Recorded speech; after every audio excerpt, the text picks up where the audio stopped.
kanya, praise God. Di ka titinag. Okay, alam natin maulan. Sino mga nagkaroon ng konting ubo-ubo at sipon nitong mga nagdaang araw, no? Grabe. Sino ditong na-enjoy nyo yung bakasyon nyo? Sino ditong gusto pa ng bakasyon? Okay. Alam niyo po, kakaiba naman tong theme natin for the month of September. It's because ang theme natin ay tinatawag na unwavering. Sa Tagalog po, ito ay di natitinag. Okay? Sabihin nga natin sabay-sabay, di natitinag. Wag yung di natitinag. Kailangan may energy. Come on. 1, 2, 3, go! Di natitinag. Ayun.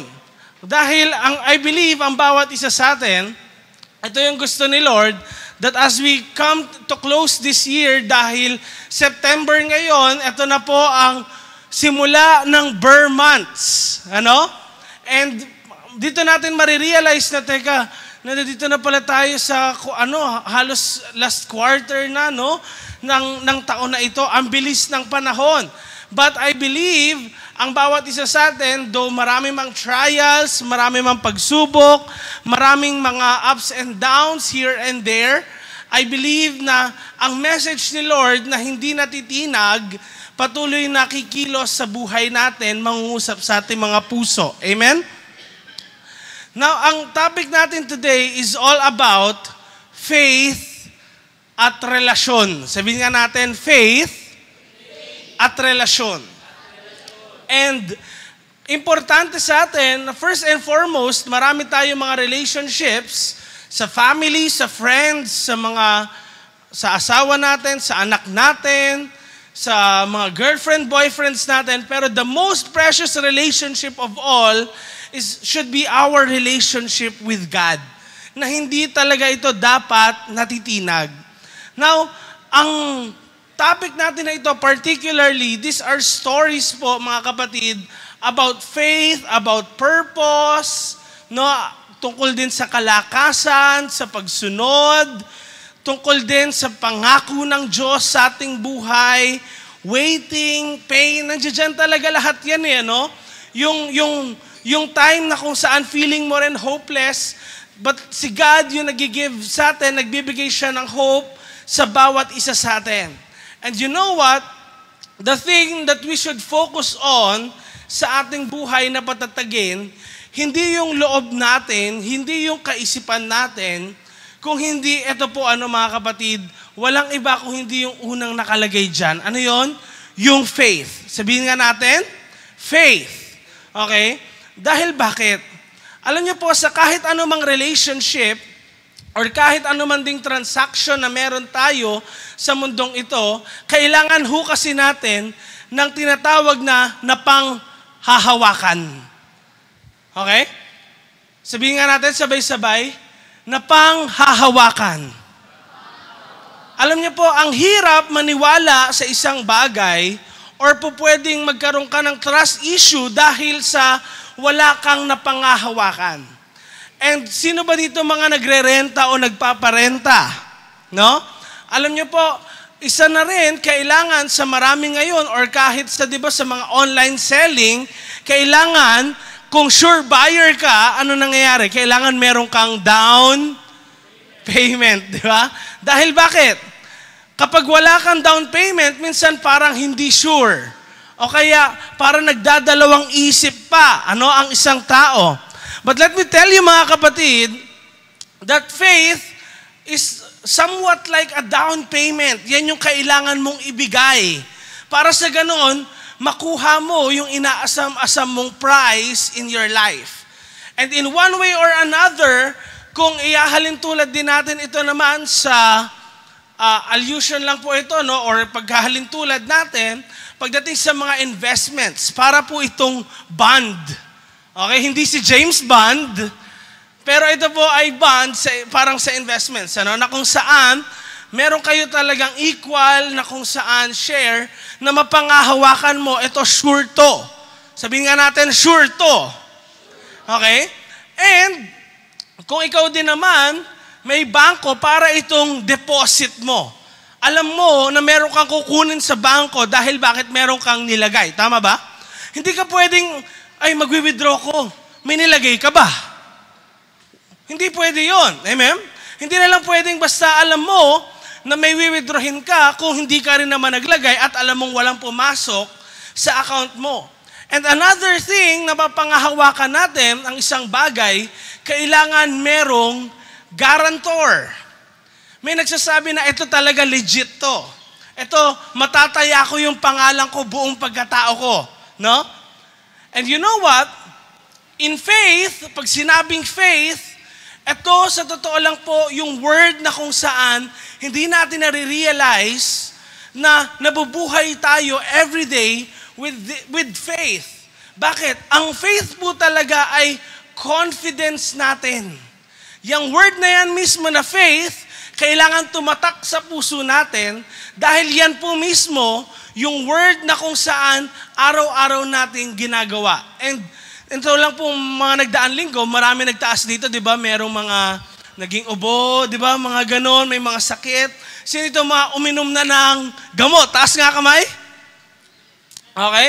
Tignan nyo Kung wala kayong confidence, yung faith na yon, it's confidence sa isang bagay. It's your trust sa isang bagay na yon na hindi mo nakikita. Di ba nakalagay doon yung ingredients ng gamot and all, or anong tawag doon sa gamot na yon.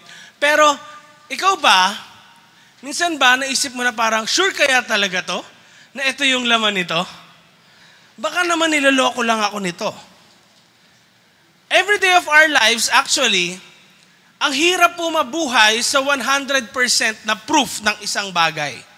If we realize it, kahit yung mga nagbabalita sa atin, friends natin, news sa TV, hindi mo alam din kung yung article ba sa Facebook ay fake news or totoong news, ang hirap mag-guarantee ng isang bagay. No? And we need to have faith sa lahat ng bagay kasi lalo na po sa ating relationship with Christ. Dahil ang sabi rin sa Hebrews chapter 11 verse 1, ang faith daw, ito yung pagiging sure sa mga inaasahan nating mangyari. And perhaps you are here in this church, may inaasahan kang mangyari sa buhay mo. Meron kaya na inaasahan kang mabago sa buhay mo, may inaasahan kang tanggapin sa buhay mo. It's maybe something na talagang minimithi mo kaya ka umaattend ng church and kaya ka merong relationship kay Lord. And ang faith din ay sabay-sabay nating basahin, Hindi lang siya yung pagiging sure, ito rin yung sabay-sabay nating basahin. 1, 2, 3, go! At pagiging sigurado sa mga bagay kahit hindi pa nakikita. So let me remind ang bawat isa, ang Diyos natin po na pinaglilingkuran, hindi siya umaact na ka-level ng isang tao. Diyos siya Hindi pwedeng tao rin siya kung paano mag-isip. Amen? Sa rationality natin, to see is to believe. Pero in God and what He says in the Bible, believe first, and then you will see. Iba, no? Parang taliwas ngayon dun sa kinabubuhay natin ngayon. And kaya kailangan natin ngayon to meet God in our lives, hindi po pwedeng may proof kagad na 100% because we are not living in this world with that 100% proof. Again, hindi mo kailangang makitang personal si Rizal para masabing totoo talagang nabuhay si Rizal. Tama ba? Tama ba?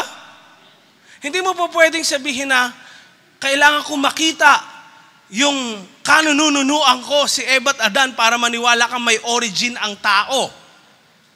Hindi pwede. But the thing is, we have this faith dahil we are created beings ni God talagang to have relationship with Him. Kaya out of all of His creations, tayo po yung pinaka-unique. May nakita ka na ba? Bear, nagpe-pray. No? May story niyan. may isang Christian hunter. Sa mga nakarinig na dito, tahimik lang kayo, no? May isang Christian hunter, nag-hunt siya ng bear. Then, biglang nakita niya, nung i-hunt niya na yung bear, nagkulang siya ng bala. Hindi niya natamaan nung unang shot. So, ano ginawa ng bear? Hinabol ho siya. And then, pagdating niya dun sa edge ng cliff, na-corner na siya ng bear, patulong na lang po ako, na-corner na siya ng bear dun sa cliff. Ano nangyari? Sabi nung hunter, Lord, sana po, Christian na lang yung bear. Bakit? Kasi kung Christian yung bear, hindi niya ako kakainin. No? Sabi nung bear. Tsaka mabait, di ba kapag Christian? Tama ba? Tanong mo katabi mo, mabait ka ba? Kung Christian ka, mabait ka. Tama ba? Okay, yun yung iniisip ng hunter, Then natupad yung wish niya. Nagulat yung hunter, nagsalita yung bear. Alam niyo kung ano sinabi ng bear? Sabi ng bear, "Thank you, Lord, for this food that I am about to eat." So, makita natin, mga kapatid, sa madaling salita, every one of us is capable of having faith. Amen? Because we are wonderfully made. Now, ang bawat isa naman sa atin, we cannot please God sa mga works na ginagawa natin. Kahit gaano ka pa kabuti, kahit gaano pa kadami yung mga bagay na kabutihan na ginagawa mo, you cannot please God with it. Kahit mas marami ka pang na-donate sa charity, no? Mas marami ka pang time sa church or sa pagbabasa ng Bible, you cannot please God with it. Ang sabi ng Bible, the only thing na makikita na tinuturing ng Diyos na matuwid ay ang tao lang po na merong, next slide please, merong pananampalataya. Ang sabi, tingnan nyo, ang tinuturing na matuwid ng Diyos, ang tinuturing ng Diyos na matuwid dahil sa faith. Makikita natin ngayon, ang tinuturing ng Diyos na matuwid ay, alin? Yung may faith. Yung may pananampalataya sa Kanya, magtitiwala sa Kanya, kahit anumang circumstances yung pinagdadaanan. Masaya man o malungkot, gusto niya man o hindi, pero nananampalataya pa rin siya sa Diyos. Amen? Now, ang Diyos, gusto niya, ang bawat isa sa atin, makasama niya, magkaroon ng magandang buhay. Kaya actually, yung word dito na mabubuhay is actually a Zoe kind of life. Zoe life, hindi po ito yung bios. So, yun dito may biology, Pag sinabing bios po o bio, ito yung life na kung saan namamatay din, may hangganan. But yung Zoe life, ito po yung panghabang buhay, eternal life, a good life, the fullness of life. And ito po yung lugar na kung saan din, dito pa lang sa lupa, nararanasan mo yung life, masayang buhay because you are with God, you have a relationship with God, kontento ka sa buhay mo. And kahit mamatay ka, alam mo that you will be with God. Okay? Now the thing is, dalawa lang po ang pupuntahan ng tao. Ano yon? Langit at impyerno. Okay? Simple lang. Kung ayaw mo kay God, ayaw mo siyang makasama sa buhay mo, ayaw mo sa Kanya, may gusto kang ibang makasama sa buhay mo, mas important na makasama mo sila kesa kay God, alam niyo po, it just means na ayaw mo ng heaven. Because heaven is a place na hindi po puro ulap. Okay? Yung Hollywood films would make us think na ang heaven boring. Di ba? Parang puro ulap na lang. But heaven is so much full talaga ng magagandang mga bagay. It is what God plans and wills sa bawat isa sa atin. Maranasan natin yung fullness of life. Now, ang tanong sa bawat isa sa atin, kung ayaw nating tanggapin si Jesus in our life fully, ibig sabihin, ayaw natin ng heaven. And hell is a place sa mga ayaw sa Diyos. Okay? Hell is not actually a place automatically with fire. Kasi in the Bible, mga metaphor lang po yung ginagamit doon. Actually, ang hell din tinatawag na darkness, no? O outer darkness. Hindi po pwedeng maging dark ang isang lugar kung may apoy. Tama ba? So in fact, madaling sabihin na kung saan ang hell is a place without God. Kung ayaw mo sa Diyos, doon ka. But kung gusto mo sa Diyos, doon ka sa heaven. Naintindihan natin? Okay? And the Lord actually wants us to have a fullness of life. Hindi lang a life for eternity, but also a good life here on earth. And walang iba pong example din tayo kung hindi ang father of faith na tinagurian sa Bible, siya po ay walang iba kung hindi si, pakita natin, Abraham. Sabihin nga natin, Abraham. Okay, and this man actually lived for 175 years old. And meron pong 3 yugto yung buhay niya. Okay, next slide. Pakita natin. So, actually, simula 0 to 74 years old, he was a nobody. Hindi siya kilala. Wala nagsusulat tungkol sa kanya. Hindi alam yung nangyayari, ano bang meron sa kanya. Pero at this point in life, talagang hindi siya kilala. Pero ang kagandahan dito, no, yung bandang patapos na ng buhay niya mula 126 years old hanggang 175 years old, tinawag po siya in the Bible as a friend of God, kaibigan ng Diyos. And what? The father of faith. Biruin niyo, from a nameless man, nagkaroon ngayon ng titles. Bakit kaya? Anong meron sa taong ito? Next slide, please. Again, siya po ay hindi kilala. Sino ba si Abraham? Wala. But then, eto pong taong ito, nung last days na ng kanyang buhay, siya po ay ginamit ni Lord para sa ganon itayo yung kanyang bayang pinili. And they are called the children of God. Kaya in the Bible, there is this nation called Israel. Next slide.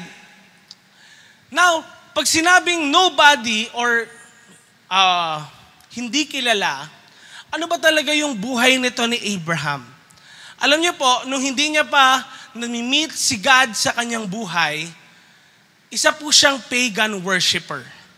Pag sinabi pong pagan worshiper, hindi niya kinikilala yung one true God, yung totoong creator. He believed in many gods. Kaya merong mga, di ba, may Diyos ng kalikasan, Diyos ng apoy, may mga ganun, di ba? May Diyos ng ocean, may mga ganun na gods. And doon po siya naniniwala at that time. He was a pagan worshiper. Pero, nung matapos o patapos na yung buhay niya, nag-iba ngayon, from being a worshiper ng mga hindi totoong Diyos o peking Diyos, ngayon naging worshiper na siya ng totoong Diyos. Okay? And bukod pa po dito, next slide, from being a nobody, siya rin po ay pinagpala ng Diyos sa kayamanan. God blessed Abraham with riches. Sino ba dito ang gustong pagpalain siya ni Lord? Amen? Lahat tayo. O sino dito ang gusto maghirap? O di ba? Wala nag-amen? Sino gustong pagpalain ni Lord? Amen. Lahat tayo gusto natin eh. Kaya lang, paano nga ba tayo pagpapalain? Ito ang question mark sa atin. Anong nangyari noong, next slide please, nung hindi niya pa nakikilala si Lord, tapos ano nangyari nung nakilala niya si Lord ngayon? No? Kailangan natin malaman ito. Kung saan ito, next slide, nagsimula. Okay? Excited na ba kayo? Okay? Now, in Acts chapter 7, verse 2 to 3, ang sabi po, nagpakita ang dakilang Diyos sa ancestor nating si Abraham nung nasa Mesopotamia pa siya, bago siya tumira sa Haran. Now, kung titignan natin, nagpakita ang dakilang Diyos. Pag sinabi hong dakilang Diyos, siya talaga yung one true God, creator of the universe. Hindi siya small God, He is a big God, yung big G. Ano? Na kung saan ngayon, nung na-meet ito ni Abraham, nasan daw siya? Nasa lugar ng Mesopotamia. Okay? Bago siya tumira sa Haran. Sinabi sa kanya ng Diyos ngayon, ang sabi sa kanya, sabay-sabay nating basahin, iwan mo ang bayan mo, sabayan niyo po ako, at mga kamag-anak mo. Pumunta ka sa lugar na ipapakita ko sa iyo. Take note, anong pinapaiwan? Next slide. Okay? Yung bayan niya. At yung kamag-anak. Sometimes the hardest thing para sa atin, di ba, yung comfort ng magulang natin. Sino ho dito yung mga kinasal na? Kinasal, taas po kayong kamay. Kinasal na, okay? Sa kasalan nyo po ba noon, umiyak yung magulang nyo, di ba? May ganun ba? Bakit? Kasi di ba parang napapawalay yung anak, no? But the thing is, dito po, inuutosan siya ni God na kung saan iwanan niya yung place kung nasan siya lumaki, no? Yung mga kamag-anak niya, hayaan niya na sila. Huwag na siyang sumama sa kanila. Bakit? Kasi papapuntahin siya sa ibang lugar. May ibang plan si God sa buhay niya. Oftentimes, ito pong bayan at kamag-anak, tumutukoy po ito in the Bible sa security ng isang tao. No? Tumutukoy po ito sa identity ng isang tao. Yung bang parang, okay na ako dito eh. Okay? Na, komportable na ako dito. Huwag mo na akong pakialaman. But actually, God has other plans sa buhay din natin that we do not realize yet.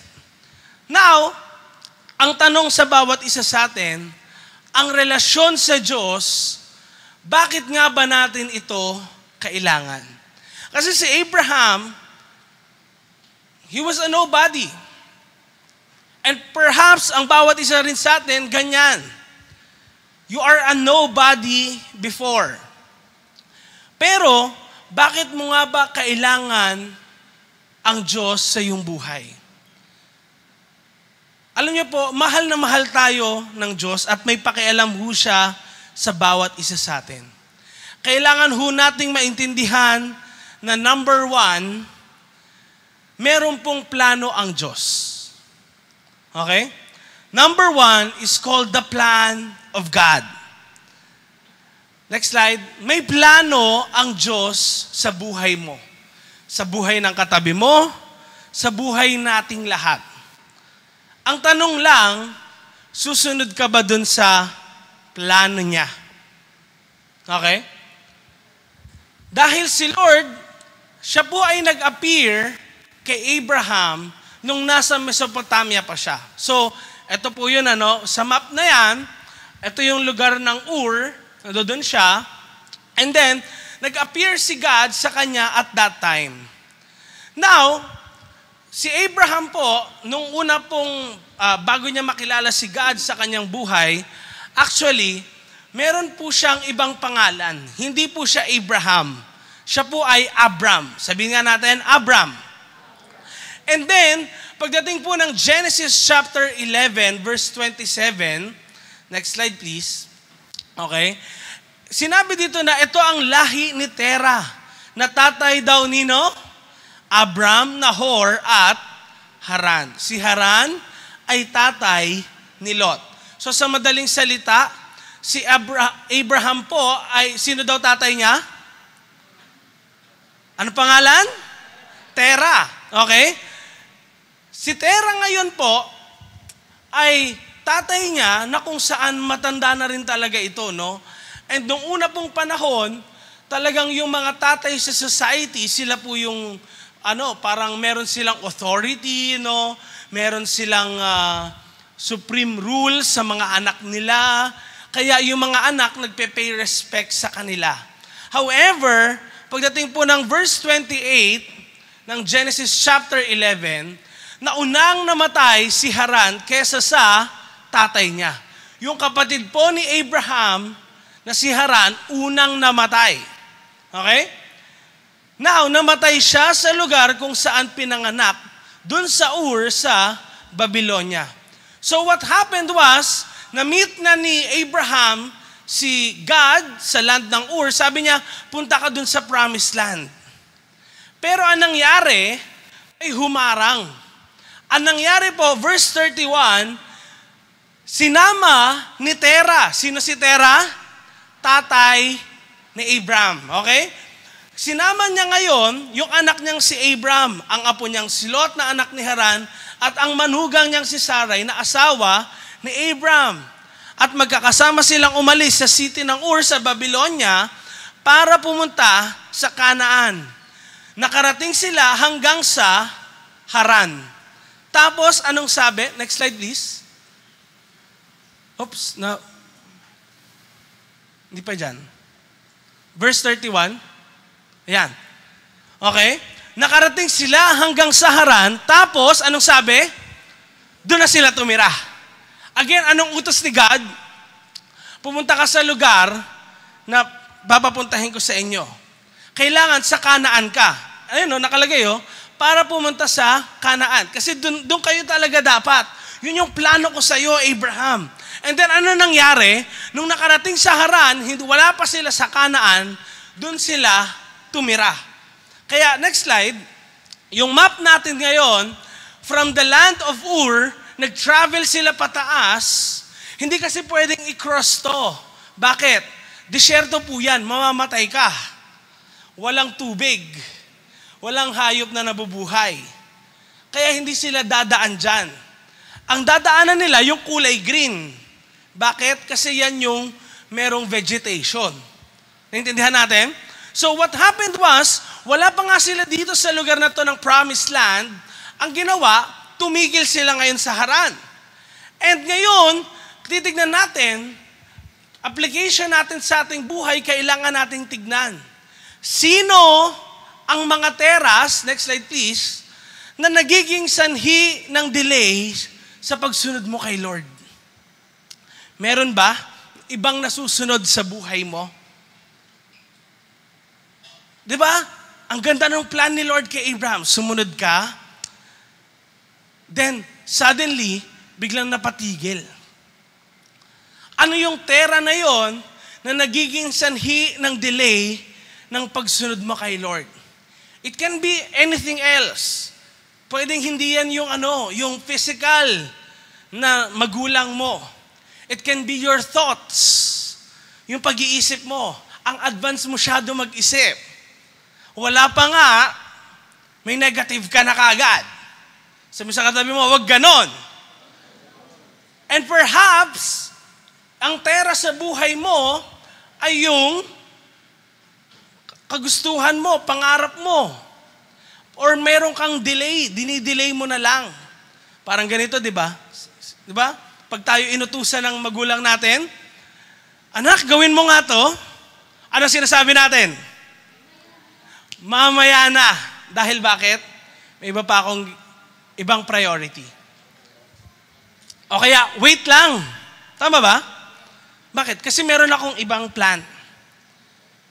Ano kaya yung wait lang, Lord, sa buhay natin? Na nagiging iba na yung priority natin.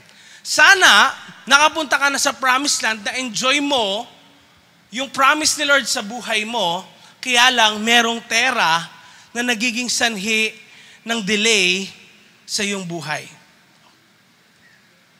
Thank you. Okay? Now, in Luke chapter 14 verse 26, si Jesus po nagtuturo sa mga sumusunod sa Kanya. Ang sabi niya, hindi ka pwedeng maging disciple ko unless mahalin mo ako ng higit. Hindi sinabing, wag mong mahalin yung magulang mo, yung asawa mo at mga anak mo, hindi sinabing ganon. Pero ang sinabing, unless mahalin mo ako ng higit sa tatay at nanay mo, asawa at mga anak, mga kapatid, at saan daw, kahit sa sarili mong buhay. Again, heaven is a place where you want to be with God. Kung para sa iyo, Lord, kasi second option ka lang sa akin eh. Then heaven is not a place for us kung ganun tayo.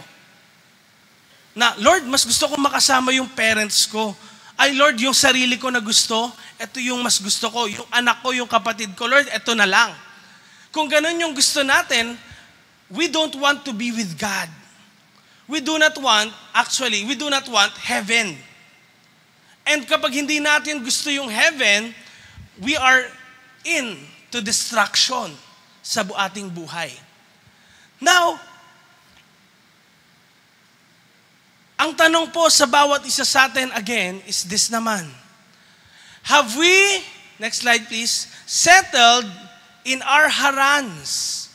Nakontento ka na ba dyan sa nangyayari sa buhay mo ngayon? And na-miss out mo yung promised land ng ilang taon sa buhay mo. Parang okay ka na ba na ilang taong kang nandiyan sa haran ng buhay mo na okay na ako dito, Lord, may will ka, di ba? May gusto ka sa buhay ko, delay na lang natin, Lord. Perhaps may mga ganyan tayong instances sa buhay natin. Baka nililid ka ni Lord mag-life group, makapag-minister sa mga tao, marami sanang mabibless ng testimony mo, kaya lang nagdadalawang isip ka, baka kasi mangyari to, may ganitong mangyari, hindi ko kaya, o kaya hindi pa kasi ako ready sa ganitong ganyan na responsibility. Minsan nafe-feel natin yon. Kaya sinasabi natin, Lord, parang okay na lang ako dito. Have we settled sa harans ng buhay natin and yung promised land na miss out natin? Alam niyo po, kakaiba dahil sa dinami-dami po ng lugar, yung haran pa, yung pag-i-stayan nila. Ang haran po actually, ang ibig sabihin po nun sa Hebrew ay, pakita natin, it's called a parched land, o sa Tagalog, tuyong lupa. Okay? Tuyong lupa. Another question para sa bawat isa sa atin is this.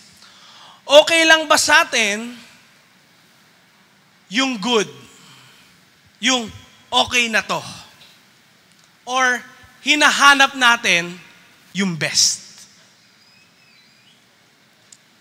Kasi we may be here na parang contented nga tayo sa nangyayari sa buhay natin or sa kung ano tayo, and we do not plan na hindi natin gusto yung uncertainty, what is out there. Pag ginawa ko to, baka mamaya may mangyari nga hindi maganda. Minsan nga sobrang advanced nating mag-isip. Kaya we do not share the gospel at all. Hindi ka nag-share ng testimony mo sa mga members ng family mo, sa mga classmates mo, sa mga kasabay mo sa jeep, sa bus, sa ka-office mate mo. Kasi bakit? Perhaps you're settled sa good na lang.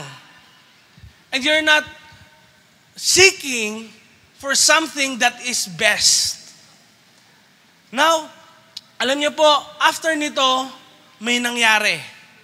Verse 32, Genesis chapter 11. Anong sabi? Sabay-sabay nating basahin. 1, 2, 3, go. Doon na din, sa Haran, namatay si Terah. 205. Wow. Ang bata pa, no? Okay? But, kung titignan natin ngayon, namatay na ngayon yung tatay ni Abraham. What do you think happened? Perhaps, kaya rin hindi tayo makapagpagamit kay Lord. Baka, Lord, kaya hindi po ako mag-a-apply na worker or Ayoko pa pong mag-involve sa connect group, ganito, ganyan. Ang dami mong reason, ano? Or pwedeng ayoko pa mag-church po lagi. 52 Sundays sa buong isang taon. Parang gusto ko, Lord, 52, mga 2 Sundays lang ako, Lord. Parang ganun, ano gusto mo? Dahil bakit? Parang para sa iyo, marami ka kasing responsibility in your life. But let me tell you, nung nawala na yung responsibility na yon ni Abraham, ano kaya nangyari? Nung kinuha ni God yung something na precious kay Abraham, what is that? His parent. Di ba hindi niya maiwan yung tatay niya? What happened? Kinuha ni Lord. And sometimes, the things that are precious to us, gustong kunin ni Lord para ma-check niya rin yung puso natin. That is the saddest part of reality. Pero mga kapatid, ano nangyari ngayon? After verse 32, another chapter na po ang sumunod. Genesis chapter 12, verse 1. Ngayon, now, actually nakalagay po dyan, now, sinabi ni Lord kay Abram, sabay-sabay nating basahin, 1, 2, 3, go. Iwanan mo ang bayan mo, ang mga kamag-anak mo, pati ang bahay ng tatay mo, at pumunta ka sa lugar na ituturo ko sa iyo. We must understand that there is this plan of God in our life. Pero ang tanong sa bawat isa sa atin, teka, baka po natigil ko na yung plano ni Lord sa buhay ko. Kasi lagi po akong wait lang, Lord. O kaya, Lord, Lord, titignan ko muna, stop muna. Teka lang, Lord, At times, perhaps may mga ganun, may pinapagawa sa atin si Lord na isang bagay, tapos sinasabi mo, teka lang, Lord. But you know what? Na-meet na ni Abraham si God saan? Sa land ng Ur. And then, na-meet niya na naman si God saan? Sa land ng Haran. Tignan niyo yung patience ni Lord. Number 1, hindi lang may plan si God. Number 2, mapagpasensya po ang Diyos na pinaglilingkuran natin. Bakit? Kapag sinabing mapagpasensya ang Diyos natin ay Diyos po ng ikalawang pagkakataon. Amen? Hindi ka nag-obey nung una sa Kanya. Tapos, binibigyan Kanya ulit ngayon ng chance. Na kung ikaw ay susunod sa Kanya, ito ngayon po yung sabi niya. Verse 2, Book of Genesis chapter 12. Sabay-sabay nating basahin. Sabay-sabay natin. 1, 2, 3, go! Bibigyan kita ng maraming anak at apo, at magiging isang malaking bansa sila. Ibe-bless kita at makikilala ang pangalan mo para maging blessing ka sa iba. So, imagine nung una, ayaw pa ni Abraham sumunod Ang dami niya pang reservations. Then, nung binigyan siya ng second chance ni Lord, eto sabi ni Lord, bibigyan kita, ibe-bless kita. Sinong gusto nun? If we want that, kailangan katulad ni Abraham, we must change our minds. Amen? Magkaroon ng pagbabago sa atin. Hindi na, wait lang Lord. O kaya, teka lang Lord. Gagawin na natin. Amen? Kaya, bukod doon, dahil nga mapagpasensya ang Diyos sa atin, it is God's promise sa atin Napapangahawakan natin na kapag sinunod natin siya, anong sabi niya? Bibigyan kita. Ibe-bless kita. Hindi nga natin alam kung ano mangyayari next.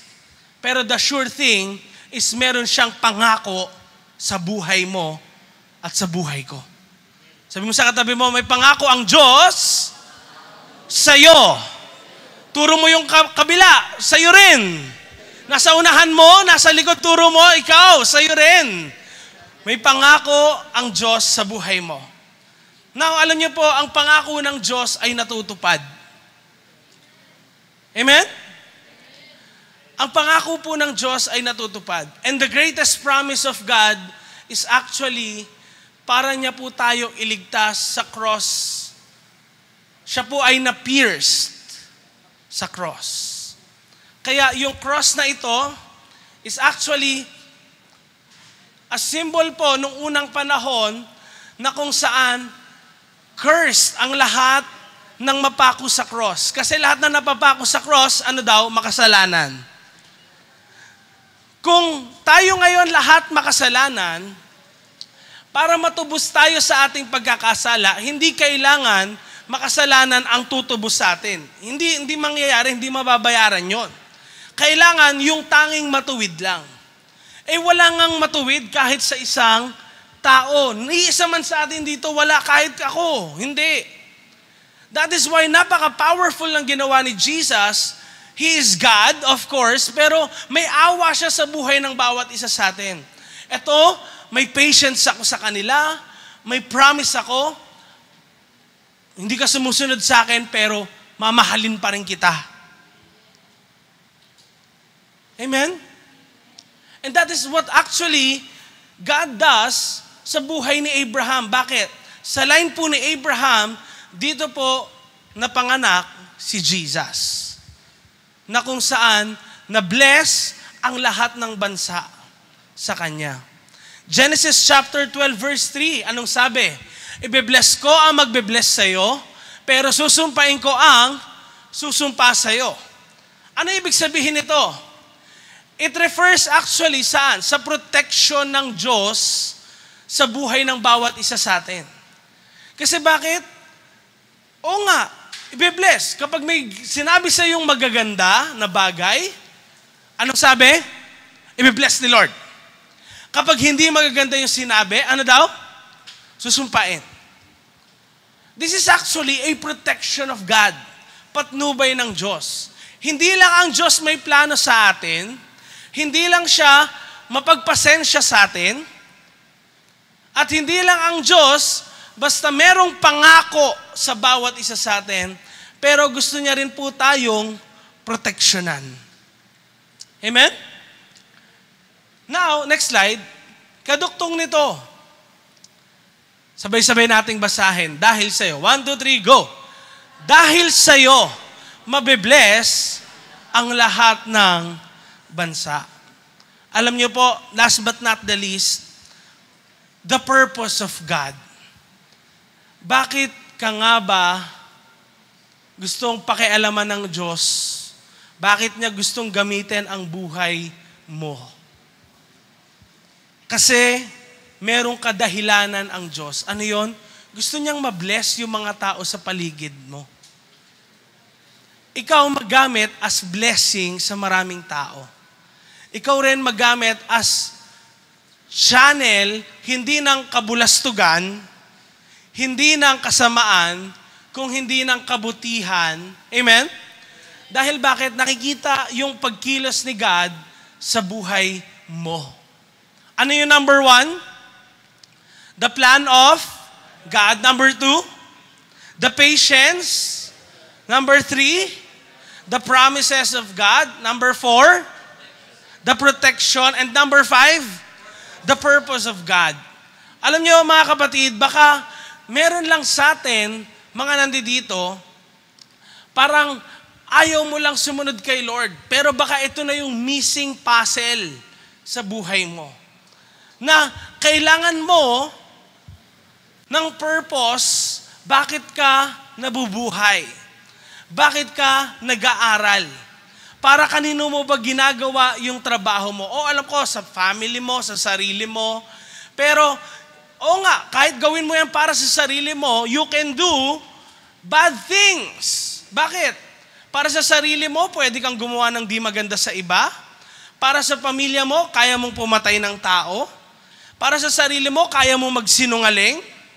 Para sa mga taong mahal mo, pwede kang gumawa rin ng hindi maganda, magtago sa kanila. Pero the thing is, kung gagawin natin ang isang bagay para kay God to glorify Him, hindi masasamahan ito ng kasalanan. Amen?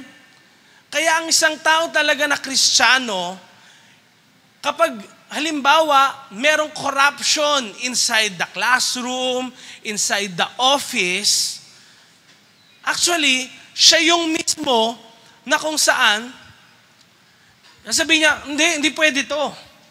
Bakit? Ginagawa ko ito para kay Lord, ayokong madumihan. Amen? Remember, the Philippines po mga kapatid is a Christian nation. Pero bakit nga kaya isa tayo sa most corrupt countries in the world? Kasi kilala natin si God, pero hindi natin siya pinapasok sa buhay natin, sa trabaho natin, sa pag-aaral natin. Kaya marami kumokopya, kaya marami, hindi ginagawa yung best sa pag-aaral. Kasi, para sa magulang ko lang naman ito na nagbabayad. Para matuwa lang naman sila hindi ko sila gusto ngayon. Puro palakol na ngayon. Bakit? Para sa kanila mo ginagawa, pero kung para kay God mo ginagawa, it will fulfill actually yung isang bagay na yon. Kaya, ang tanong sa bawat isa sa atin ngayon, gusto mo bang matanggap ang pangako, proteksyon, at purpose ng Diyos sa buhay mo? Amen? Alam niyo, sabi sa Amos chapter 3 verse 3, kailangan magkasundo sila. Yung dalawang tao para maglakad ng sabay. Kaya sabi, pwede bang magkasama maglakbay ang dalawa kung di muna sila nagkasundong magkita? To walk with God, hindi pwedeng, may gusto ka Lord, ayoko niyan dito na ako sa kabila. Hindi pwede, kailangan ko anong gusto ni God, susundin mo. Kung gusto ni God na, okay, huwag ka mag-cheat, maging faithful ka sa relationship mo, sa studies mo, huwag ka manluloko ng ka-classmate mo, maging honest ka sa lahat ng bagay, hindi ka pupunta sa kabilang direksyon. Amen? It's because you are in step with God. And yun yung gusto ni God na mangyari sa buhay ng bawat isa sa atin.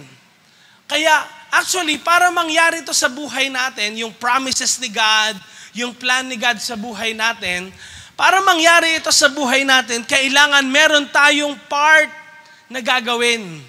Ano yun? Lord, sige, yung kalooban mo po yung masunod. Mula ngayon, Lord, i-guide mo po ako. Lord, ano ba yung gusto mo? Tignan mo sa Bible.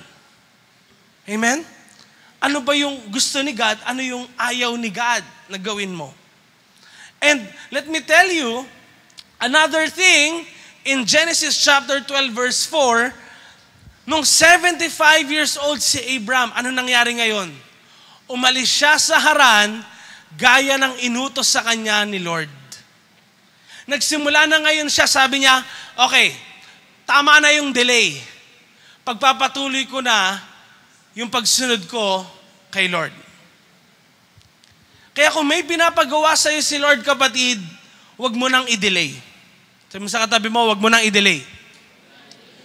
Kung it is something that has to do with church, with ministry, huwag mo nang i-delay.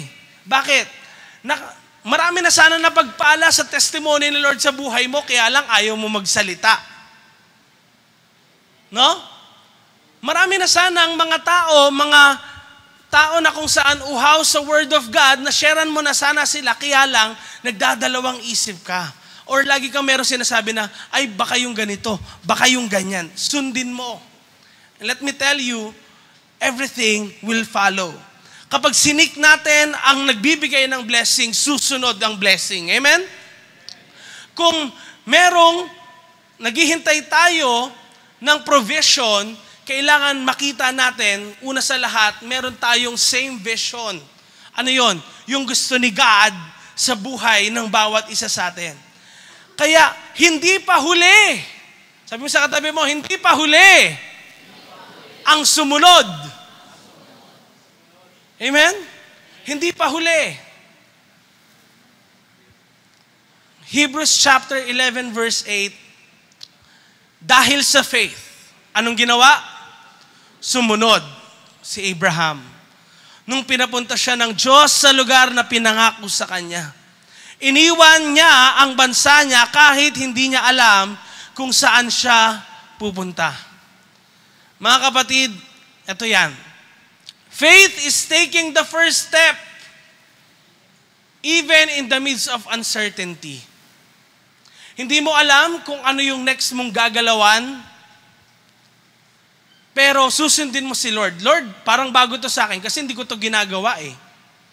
Natural sa akin, Lord, puro kasalanan talaga.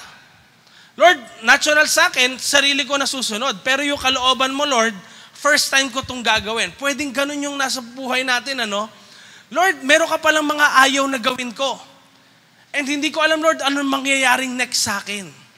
Kaya at times, hindi natin gusto mag-commit kay God 100% kasi pwedeng di natin alam anong next na mangyayari eh. And there are times na kung saan ayaw natin mag-take ng step kasi hindi natin alam yung next. Gusto natin yung planado hanggang dulo kaagad. Pero no, na para tayong ganitong lalaki. Next slide please. Oo nga, hindi natin alam ang hinaharap, pero alam mo yung kamay na gumagabay sa'yo, hindi kamay ng tao, kamay ito ng manlilikha na alam niya yung plano niya sa buhay mo.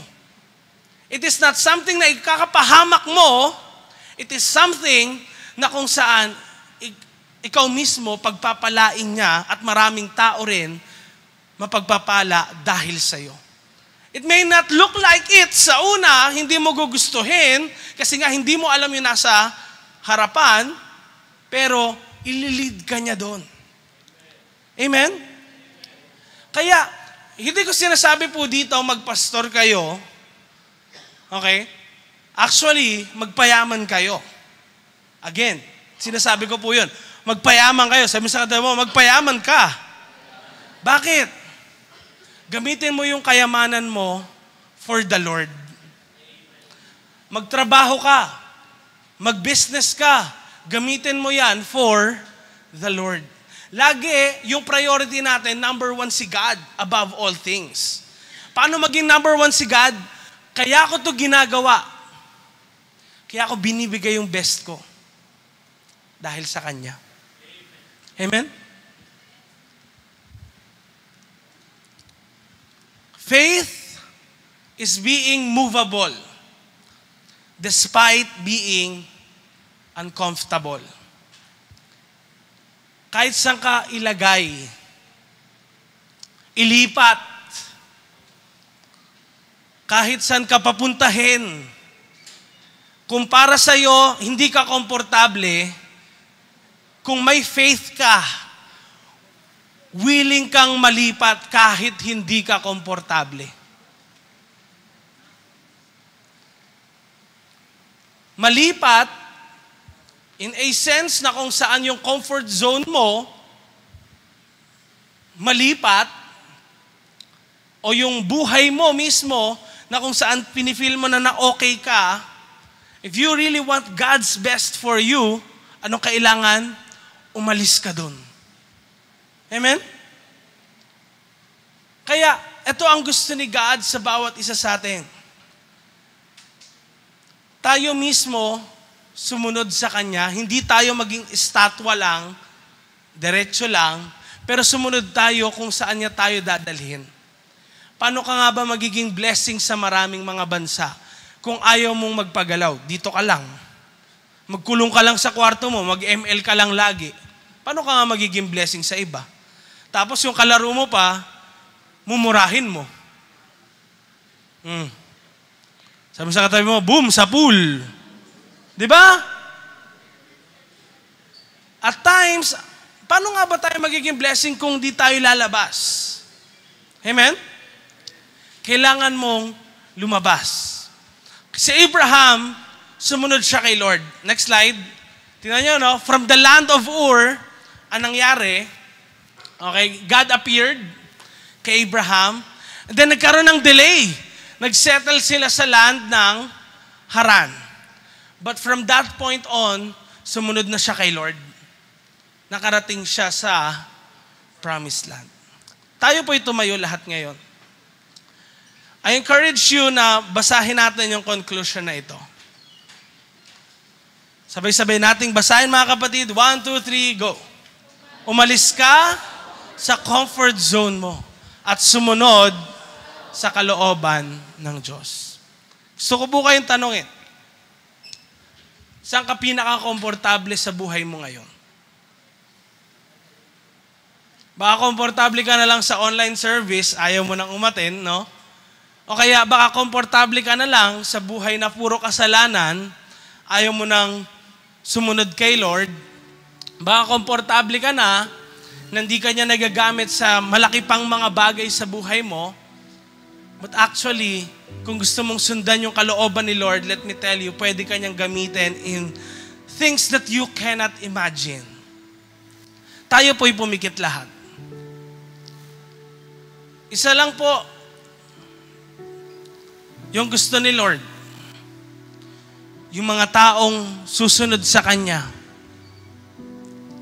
kung merong ipapagawa siya sa kanila, susundin nila. One thing na pinapagawa ni Lord ay i-share siya sa lahat ng mga tao. Kapatid, if nangungusap sa'yo si Lord na ikaw mag-step up in your class, in your family, sa ka-office mates mo, sa friends mo, to share Jesus sa kanila. It is what Jesus wants. Na hindi mo itago yung pagmamahal niya, pero i-share mo sa maraming tao.